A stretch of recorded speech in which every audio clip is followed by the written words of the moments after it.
chapter 19, verse 2. We're in the middle of it. The middle of the Rashi's there. So, that's on page, I think, 80. What's going on here? Oh, it's a little safer. Thank you very much.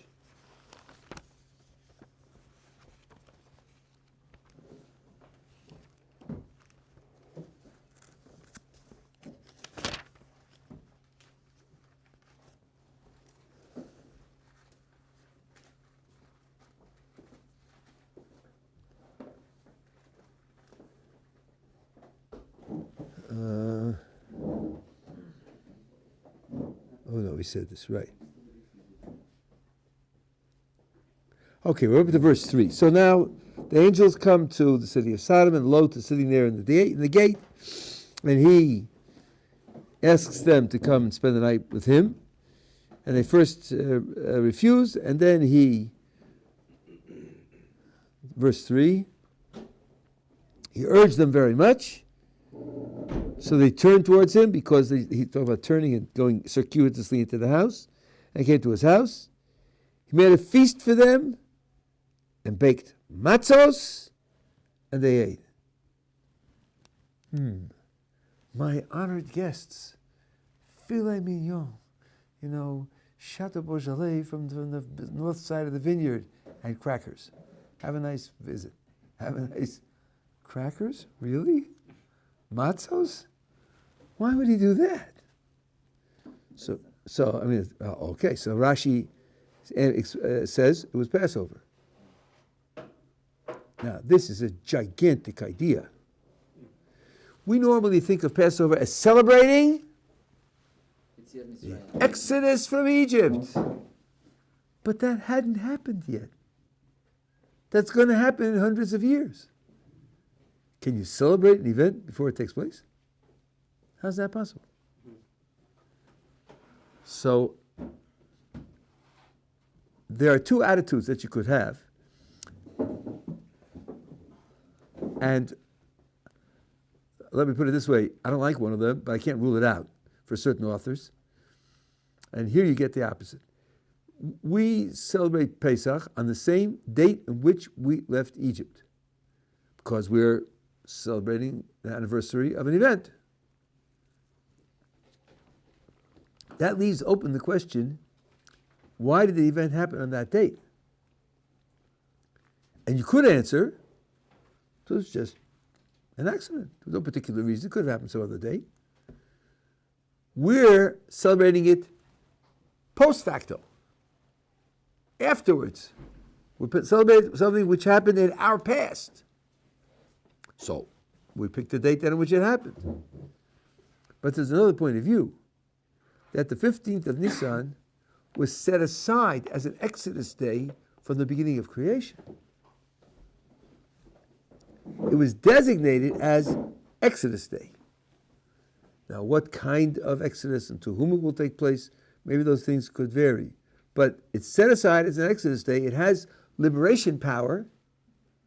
It has liberation power even before the actual event takes place.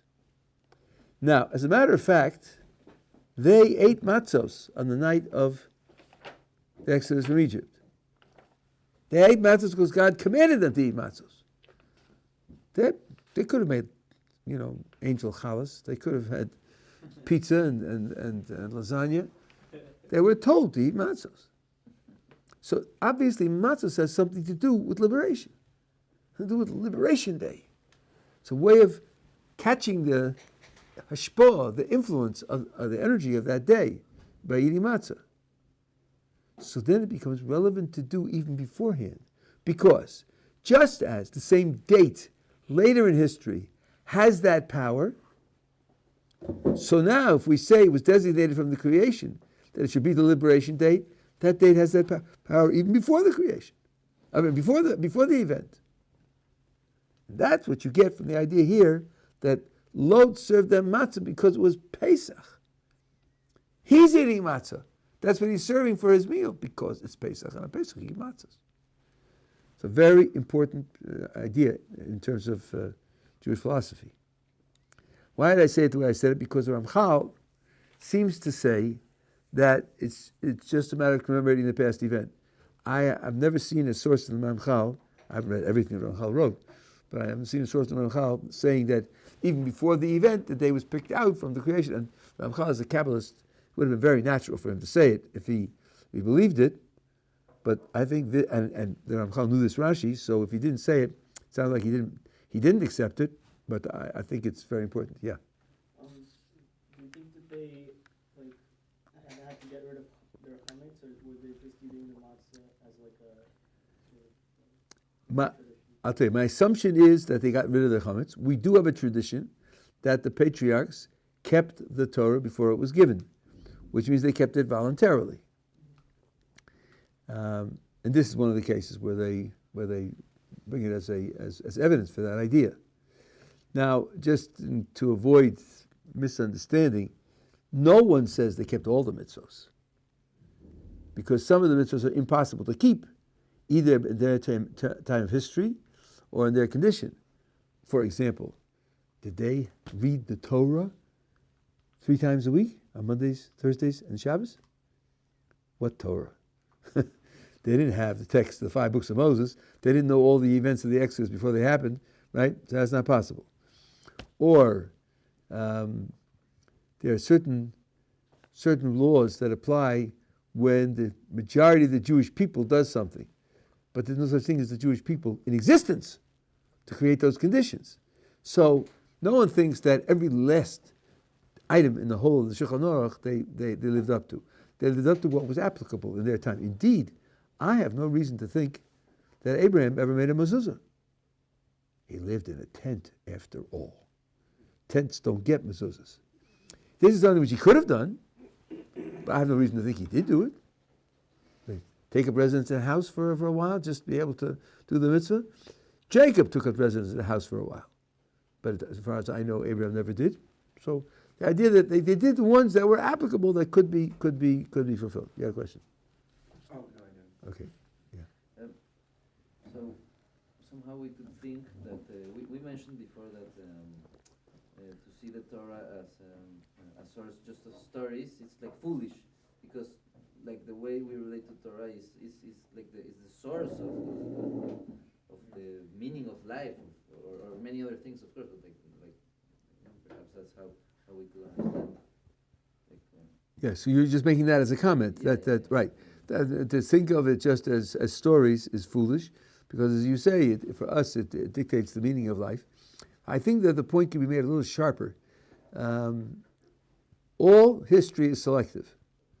The reason it's selective is because there's an infinity of facts about any one thing at any one time. So you have to be selective. And different cultures have different reasons why they select, different principles of selection. Our principle of selection is that our sources record, of course, meaning including the Chumash, records things which have an effect on the lives of people later. So that's the reason why these things are preserved and other things aren't preserved. You know, Abraham lived 175 years. If you take the sum total of days of experience and action that you have of Abraham's life, maybe it's 6 months. 6 months out of 175 years. So obviously, the vast majority of his life was left out. The selection is, from this we can learn something about how we're supposed to live. That's the principle of selection. So what you're saying is true in the strongest possible terms. Right? It's in there because you're supposed to learn how to live from it. So it's certainly not just stories. I think that's 100% correct. Okay. So now,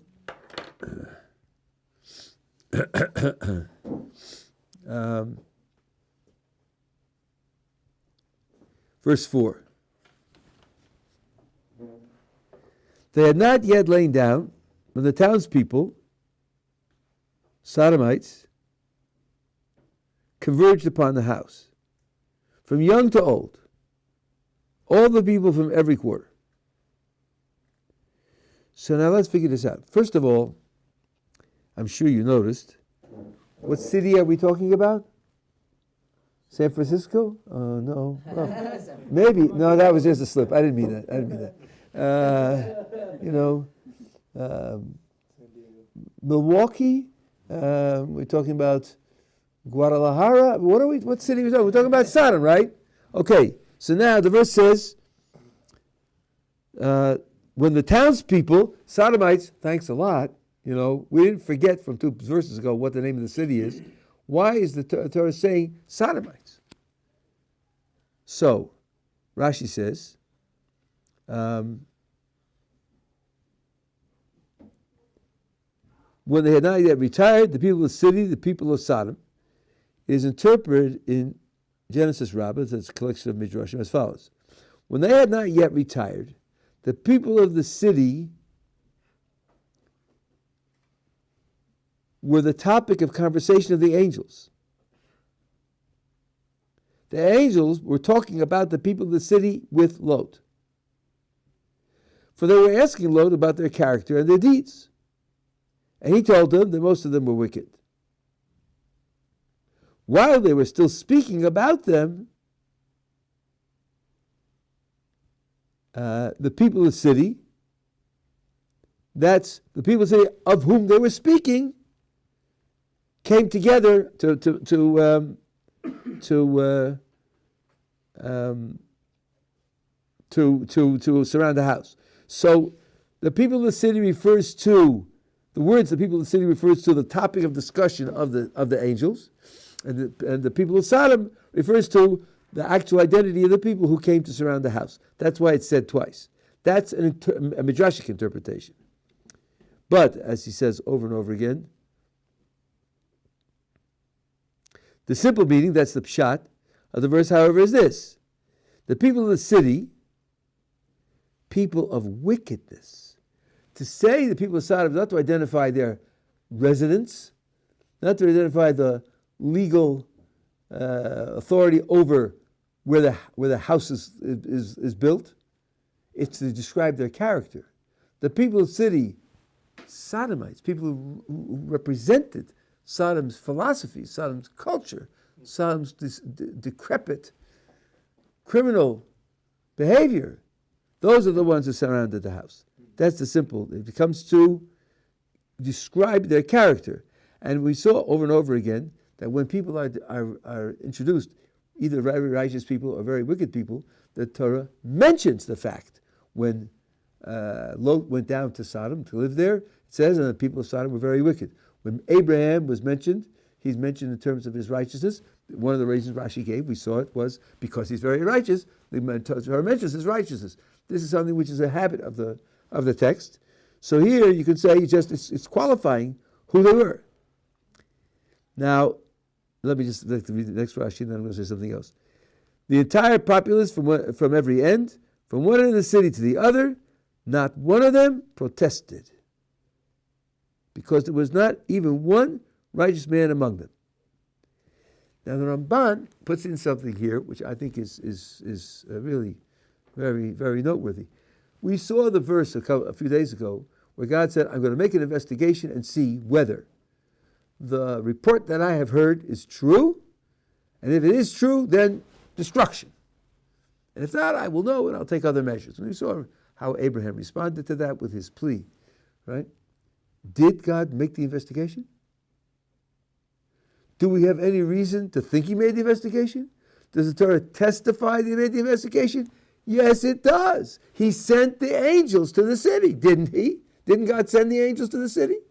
And what happened? The Torah text testifies. Not a single person protested. Everyone, old and young, from every quarter of the city, gathered around the house. That's the investigation. Here they are. They're ready to murder these people, to violate them, to victimize them. So, that's the investigation. Had there been a rift in the city about the culture and the values, some would have protested. Nobody protested. This is the very investigation. I think that's really, it's a very important observation. Okay, now, what happens next? 5, they called to Lot, they said to him, where are the men who came to you tonight? This is the people outside. Bring them out to us, and we know them. Lot went out to them to the entrance. This is something I'm not going to explain. Rashi doesn't talk about it. And shut the door behind him. He said, I beg you, my brothers, do not act wickedly. See now, I have 2 daughters who have never known a man. I shall bring them out to you, to do them as you please. So these people do nothing. They came under the shadow of my roof. And they said, stand back. They said, this fellow, Lot, came to sojourn. He didn't come here to become a permanent resident. That wasn't, he told us, he was only here temporarily. He would act as a judge? What a chutzpah. Well, he must be Jew. I didn't say that. Now we will treat you worse than them. We'll do more we'll victimize you more than they. They pressed exceedingly upon the man, Lot, approached to break the door. Now I have a mob. Half of them are attacking Lot. Half of them are going to break down the door. At this point, the angels inside revealed their identity. The men inside stretched out their hand and brought Lot into the house with them and closed the door. At the entrance of the house, they struck with blindness from small to great. Now listen to this. They're struck with blindness, right? What do they do now? Now that they're suddenly struck with blindness, they don't turn back. They tried vainly to find the entrance. Yeah, but we have to go in and kill them. We have to go in and do something to them. I were blind, so what? Keep going. Keep pushing. This is like, beyond normal, right? Like, wouldn't you take a lesson? Hey, guys, something's going on here, All of a sudden you're all blind. Yeah, but these guys, we have to get them. Yeah. Just considering the response that we gave to the investigation, when Yonah is sent to Nineveh, he warns the people, right? Right. And why there is no warning to the people of Zom? Like maybe the warning could trigger what Abraham is perhaps making. That's an interesting question. Why weren't they warned? In fact, according to what Rashi said, your question is even stronger because the verse says, I will make an investigation, and if they have done as the report has reached me, then there'll be destruction, and if not, I will know. And Rashi put in, including if they've changed their minds, if they have improved themselves, then I won't destroy the city. I may visit suffering on them because of what I did in the past, but I won't destroy the city. So he is allowing the possibility of doing tshuva. Oh, this is important for something else also. Okay. So why wouldn't there be a warning? Well, that's what Lot just did. He gave them a warning. Lot just said to them, don't do this. It's wicked. I offer you my daughters instead. Leave them alone. They came into my house. I have to protect them. What you're doing is wrong. That's a warning. That's a warning. Of course, isn't a warning that, and if you do it, you're going to die, right? He didn't. But it is definitely a reproof. It's definitely an objection that you should not do this. I'm glad you asked the question because I didn't pay attention to that. Okay. So now, that's what. So okay. Now, 12. The men said to Lot, whom do you have here in the city? The men, meaning the angels. Who do you have here? A son-in-law, your sons, your daughters? Are there other relatives that you have in the city? All that you have in the city remove from the place, for we are about to destroy this place. For the outcry has become great before Hashem, so Hashem has sent us to destroy it. So Lot went out and spoke to his sons-in-law and the betrothed of his daughters, and said, get up and leave this place, for Hashem is about to destroy the city. The end has come. The time of doom is near. Hyde Park in London, right? Who pays attention to people like that? Give me a break, I'm going to have a beer. Right? Right? And that's exactly the way they took him. But he seemed like a jester in the eyes of his sons-in-law. Father-in-law, you've been drinking too much. Go home and sleep it off. So, just as the dawn was breaking, the angels urged Lot on, saying, get up, take your wife and your two daughters who are present, lest you be swept away because of the sin of the city. You have to get out. And the verse says, still he lingered. He lingered. So the men grasped him by his hand, his wife's hand, the hand of his two daughters. Aha! Two angels 4 hands, 4 people, 1 hand each. Right? Got it? In Hashem's mercy on him, they took him and left him outside the city. Now, I want to teach you something which is, I would say, almost completely unknown.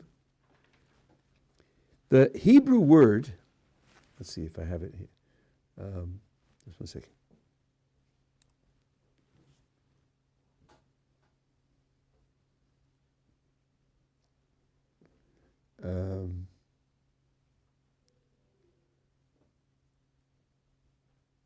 Look at Rashi on 16. He tarried. But he tarried, Rashi says, in order to save his possessions. So they took hold of his hands. As we said before, one came to save him, one came to destroy the city. But the one who came to destroy the city couldn't destroy the city till they were out. So he also participated in taking that. Now, if you look in the Hebrew, we're on page 87.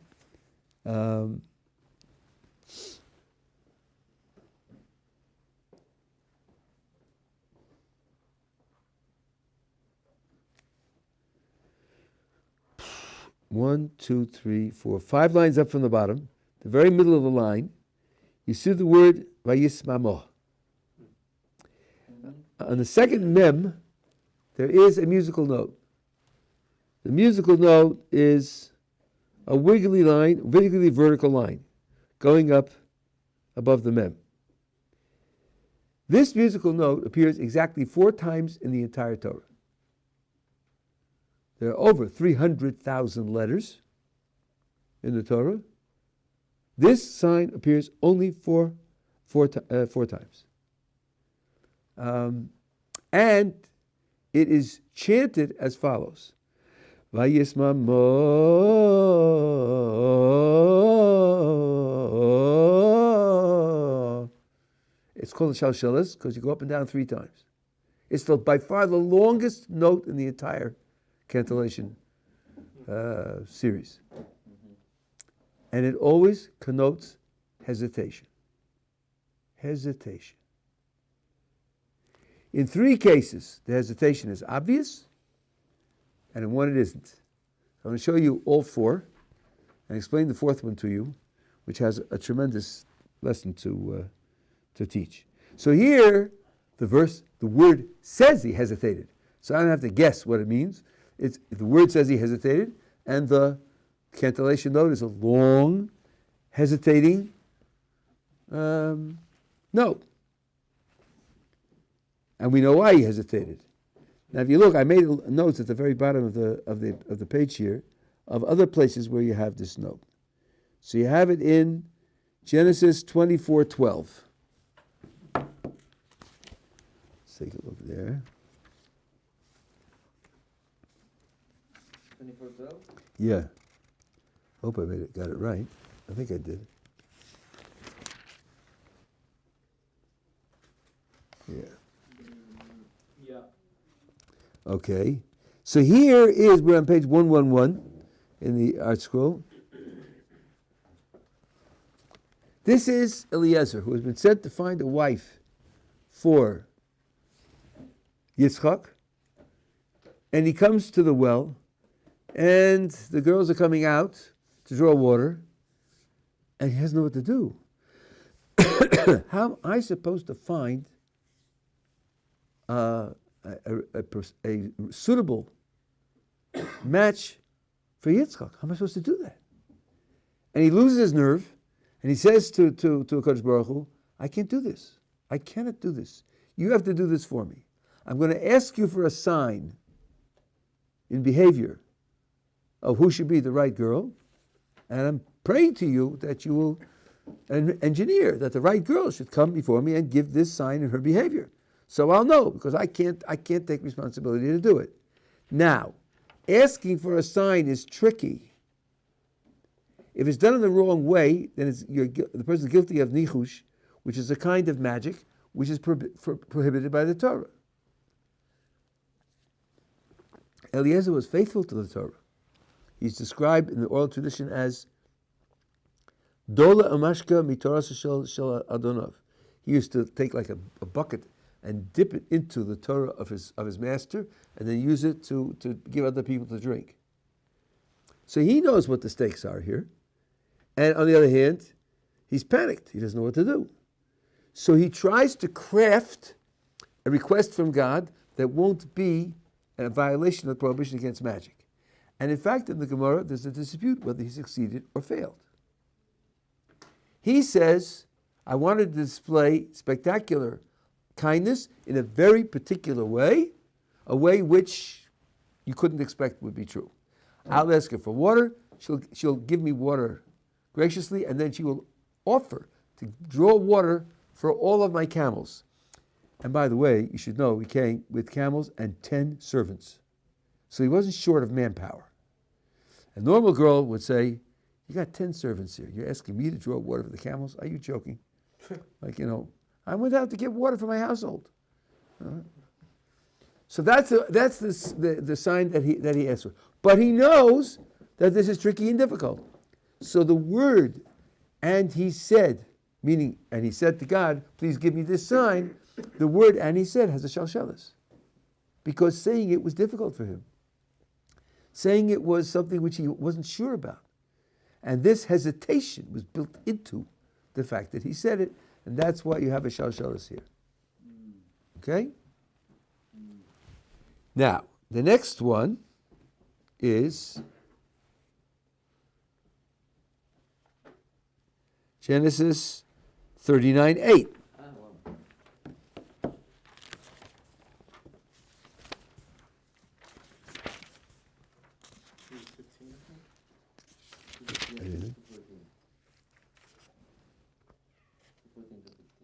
39:8 should be on 2:15. Yeah. So here we have the famous incident that Joseph is a slave in Egypt, in the house of Potiphar, and at a certain point in time, Joseph takes it upon himself to take care of his appearance, make sure that he's dressed and combed in a dignified way, result of which is that the wife of the master of the house goes after him, tries to seduce him, and he refuses. He refuses. Vayimo'ein. If you want to see it, it's 1, 2, 3, 4, 5, 6, 7, 8 lines up in the middle of the line. And there's the wiggly line over the aleph. Vayimo'ein. It wasn't easy. It wasn't easy to refuse. It was hard. It was a struggle to refuse. That's why you have the Shalsheles there, because he was struggling. Okay, so these three are quite clear and obvious why they deserve a Shalsheles. Now comes the third one, which is the mystery one. If you go to people who have black hats, and double-line black yarmulkes and everything else, you can ask them about this and see what they say. Leviticus 8:23.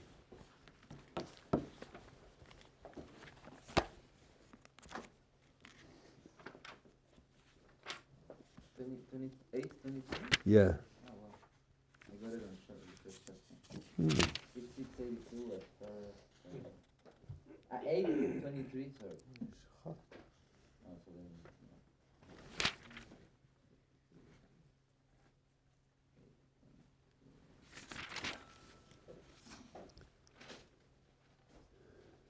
Yeah. So this is in the middle of the inauguration of the tabernacle. The ultimate inauguration took place on the first day of Nisan, beginning of the second year, the end of the first year when they left Egypt. And Moses went through certain performances for the week before, 7 days before, and then on the first day of the month of Nisan, which was the 8th day, he offered certain sacrifices in the temple, and in the tabernacle, and he inaugurated Aaron and his sons to be priests. And then he finished that inauguration. And then his period of doing the service is over. He goes back to being a regular Levi. And his brother and his brother's sons take over as priests. Now, the first word of verse 23 is Vayishchat. Vayishchat means, and he slaughtered. What is he slaughtering? The last sacrifice in his tenure as offering sacrifices. This is the last one. This is the last step in inaugurating Aaron as a high priest. And that, Vayishchat, gets a Shalsheles. Why is that? Why is that? What it's connoting, given the other three, what it's connoting is Moses hesitated. He hesitated to do this last slaughtering, which is now the last offering. Why is he hesitating? So you could say, well, it's the last one he's going to do. Right? It's the last one he's going to do. But in doing it, he's inaugurating the high priesthood of his brother, and that's his job, and so on and so on. It's much worse than that. It's much worse than that, yeah? Could be a test to his midot. What? Say again? Be a test to Moshe's midot. But where? What kind of test?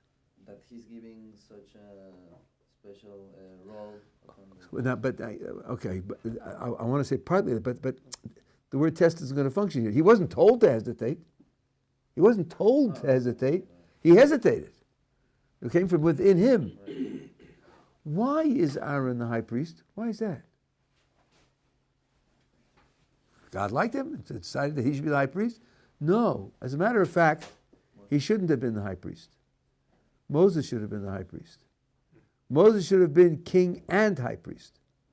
But when Moses refused at the burning bush to go and to be the agent to take the Jews out of Egypt, and it's quite bitter because it's a week-long discussion, the oral tradition tells us, and Moses raises every objection in the book, and God answers all the objections to the book. When finally God answers the final objection, Moses doesn't say, okay, now I understand, I see that all my objections are answered, I'm going. No, he says, I don't want to go anyway. Send somebody else. I'm not going.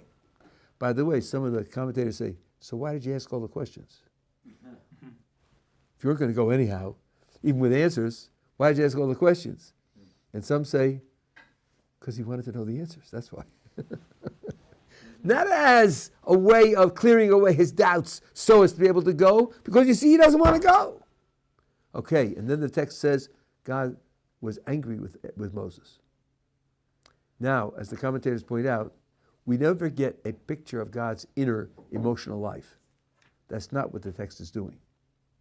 Every expression of anger is coupled with some kind of punishment. But in this case, the text doesn't give you a clue what the punishment is. Well, it gives you a clue. The continuation gives you something of a clue.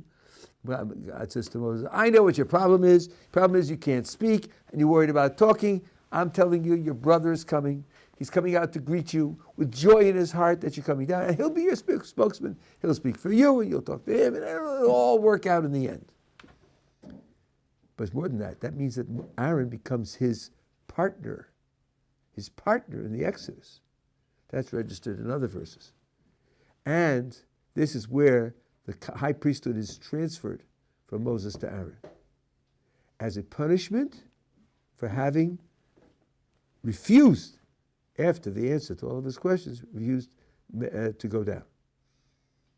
So, I said for many years, on the basis of my own intuition, here Moses has been offering sacrifices in the tabernacle for a week. He's been functioning as a Kohen, the only Kohen. And now he's inaugurating his brother. And this is the last sacrifice he will offer. He should have been doing this. He should have been permanent. He should have been the high priest. He's giving it over to his brother. That's not easy. That's not easy. That's what I said on the basis of my own intuition. And when I do that, I usually say, it's an idea that appeals to me, and it sounds to me right, but I haven't got any proof. But years later, I found the proof. Because In the story of the golden calf, when God says to Moses, they built a golden calf, I've had it with them, I'm going to destroy them, I'll make a nation out of you. And Moses pleads for them. One of the things Moses says is, and if you do not relent, and if you tell me that you're going to destroy the Jewish people, destroy me also. I don't want to live. Wipe me out, erase me from the book that you have written. To which God says, don't tell me how to write my book. I'll write my book as I please. But Moses said, wipe me out of the book. Now we have a rule, I hope I have time to explain this also. We have a rule that when a great scholar or a great person utters a curse, even if it's a curse on condition, and the condition fails, the curse still comes true. That's our principle. So here, Moses cursed himself. Of course, he cursed himself on condition. If you don't relent, if you in fact destroy them, then wipe me out as well. And God said, well, I won't destroy them. But the rule is, even if the condition isn't fulfilled, the curse applies. Shouldn't have said come true. So that applies. That's part of what I'll explain later. Hashem. So, did it come true? So the Baal HaTurim explains that it did come true. It came true when, in the next Parsha, Parshas Tetzaveh, Moses' name doesn't appear in the entire Parsha. From Moses' birth till the end of the Torah, Moses' name is in every Parsha except that one. So here is a kind of erasure. He's mentioned by pronoun, but not by name. He appears there and his activities are described, but not by name. So the first reason that Moshe's name doesn't appear in Tetzaveh, quoted by the Baal HaTurim, is that it's a living out of his self-curse that he should be erased from the book. That's the first reason. Everybody knows that reason. But there's another reason the Baal HaTurim gives, which in my experience nobody knows. And by the way, not all editions of the Baal HaTurim have it, so you have to get the right edition, like the Ma'or edition. He says, the Parashat Tetzaveh gives the instructions for inducting Aaron as high priest and his children as priests. And it would be pain to Moses' spirit to have his name written, giving over what should have been his. It would be painful to him. So I saw that, I thought, wow, there it is, black on white. I was right. It was painful, and that explains the Shalsheles on Vayishra. That's why he hesitated. He hesitated because it was painful for him to hand this over to his brother. Which gives you an insight into someone as great as Moses. He's being punished. He's losing something that otherwise would have been his, and he doesn't take it with indifference. And he doesn't really say, God knows best, and everything's for the good, and so on. The greatest of people weren't like that. Our sources do not treat them that way. And it was a struggle. Now, I want to tell you something about what I said before. So I've explained the Shalsheles now, all four of them, saying why there's hesitation. This statement that I mentioned to you 3 minutes ago bothered me for decades. When a great person utters a curse, even if it's a curse on condition, the curse is, if A, then you should be cursed, and A doesn't happen, and we would say, well, see, A didn't happen, so then the curse shouldn't apply. Oh no, but the Talmud says it applies anyway. Bothered me. First of all, then what's the point of putting the condition in? It's going to happen. We don't put the condition, just utter the curse. And number two, the person uttering it is a great person. He's a great knowledgeable person, and he knows that. Then why should he put the condition in? And then I understood from the Baal HaTurim the answer. What was Moses' curse of himself? Erase me from the book you have written. Did he mean from 2 chapters? Certainly not. He meant from the whole book. They say, but you know, a curse uttered by a great person on a condition, even if the condition fails, it applies. Oh, it applies. 100%? 82%? 47%? How much? Well, about 3%. He said, erase me from the whole book, it's erased from one parsha, 2 chapters. Thank you very much. It means that putting the condition on it drastically reduces the severity of the curse. It's not a waste. It's not empty. It says the curse applies. That it comes fully true. From the Baal HaTurim's example, it does not come fully true. A tiny proportion of it comes true. So that was it. I saw that. I thought, wow. I had this question for decades. What is going on in this Gemara? From this Baal HaTurim, the answer is quite clear. Now you'll ask, well, but if the condition was there, why should anything happen? And the answer is, in general cases, you have to ask what provoked the curse in the first place. Why did this great person say to Joe, if A happens, you should be cursed? Why did he do that? Must be something that Joe did to provoke the great person to say that. Which means that Joe is certainly guilty of something. So, in normal case, you understand that even if A doesn't happen and the full extent of the curse shouldn't apply to Joe, but he deserves something for provoking the curse. So that is a way to explain why, if the great person pronounces a curse on Joe, that even if the condition doesn't apply and the curse isn't going to fully apply to him, something should apply to him. The question that's left over is, in Moses' case, he was cursing himself. Mm-hmm. And I could make up a reason, but I don't have a good reason why, in his case, anything should happen. Because the condition wasn't fulfilled. So that's the one little piece of the picture that I don't have. But this is an example of how it goes in a Torah life, and when you're studying, when you think of things, questions are precious. Don't be frightened by questions. You have a question, you have a contradiction, something doesn't work out, remember it, because in my experience, if you're patient, years or even decades later, you'll get an answer. And that's a tremendous satisfaction. First of all, it means the question wasn't stupid. I always conclude, if I can't find anybody who asks the question, then the question is stupid. When I'm learning Gemara, I have a question I've learned now. If I look at all the commentators and ask the question, that's because the answer's on the next page. And they knew that, so they didn't bother to answer it over here. But this is part of what a life of Torah scholarship is about. Yeah. So, since we mentioned that it would be painful for Moshe's spirit, so to speak, to be part of this moment in which is described the Aaron's taking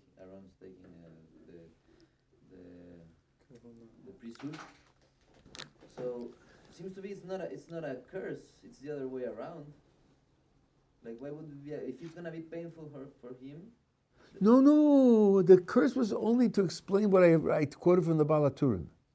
Right. About Mechenino Misifcha. Again, Baal HaTurim said two separate reasons why Moses' name doesn't appear.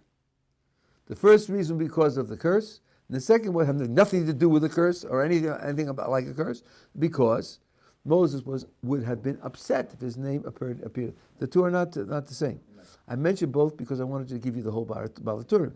I'm explaining now something about the first reason, but that was not connected to what I was explaining. Yeah. So he says, like, erase my name from the rest of your Torah. So you never hear about his sons, pretty much. So could that be a symptom of that? No. You're asking if you ever hear about his sons. That's discussed by the commentators, so it's a big... After all, I'll tell you, I think there's a continuation here, because God says to Moses at the end of his life, climb up the mountain, you'll see the land of Israel, and you'll die like your brother died, like Aaron died. So Rashi brings the Chazal. You see that Moses wanted to die the way his brother died. That's why God is promising it to him. Now, in one way, he did die the way Aaron died. Both are described as dying al pi Hashem, by God's mouth, which the oral tradition understands as by a divine kiss. Quite dramatic. Mm-hmm. And the oral tradition says, and Miriam, the third sibling in that family, also died by a divine kiss. Just to say it would cause people to have inappropriate thoughts. So, but Aaron had something about his death that Moses didn't. Because when Aaron went up, he went up with Elazar, his son, and Moses took off his priestly vestments and put them onto Elazar in front of Aaron's eyes. He saw his son stepping into his shoes. And Moses didn't have that. His sons didn't step into his shoes. The leader of the Jewish people after Moses is Joshua. Joshua's not his son. Moses has 2 sons, but they don't step into his shoes. So had he been high priest, he would have had that too. He didn't have it. I think that's another symptom of the same thing. Here again, at the end of his life, he says, losing the priesthood means I lost having a death like Aaron had. It's a very poignant thing. I want you to know, I mean, people have this feeling that these people are so great. I mentioned this too, but I want to remind you, when Abraham went through the Akedah, he was told to sacrifice his son, and he carried it out almost to the end. Afterwards, this angel, in giving him a blessing, says, speaking with God's words, says, I swear, says God, that XYZ, you'll have all these benefits. And the Medrash asks, swear? Why is God swearing? Shavua Zulam. What is this oath doing here?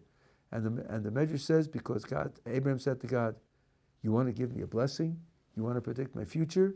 Produce my future? Promise me you'll never test me again. Not me and not my son Yitzchak. Don't test us again. That means it wasn't easy. He didn't float through it. Simcha shel mitzvah, the joy of doing a mitzvah, thank you very much. Kavash es rachmav, lishchad es beno, to conquer his mercies in order to be able to slaughter his son, it was not easy. Don't make a mistake. The great people are tested greatly, and they struggle with their tests. Gemara talks about this as well, but people, it's so difficult. On the one hand, these people are infinitely removed from us. On the other hand, they have to be an example to us. And if they're an example to us, they can't be infinitely removed. Otherwise, you can't make any analogies from them to us. And the Chazal do make analogies, so you have to understand. But I would say this: only if you have a statement from Chazal or from a Rishon who could describe this, can you trust it? Don't you fall into the trap of psychologizing them, because you'll get them wrong. And your midos will be involved. It will be gaiva and chutzpah on your part to do it. I know people who do it, so I'm speaking about them.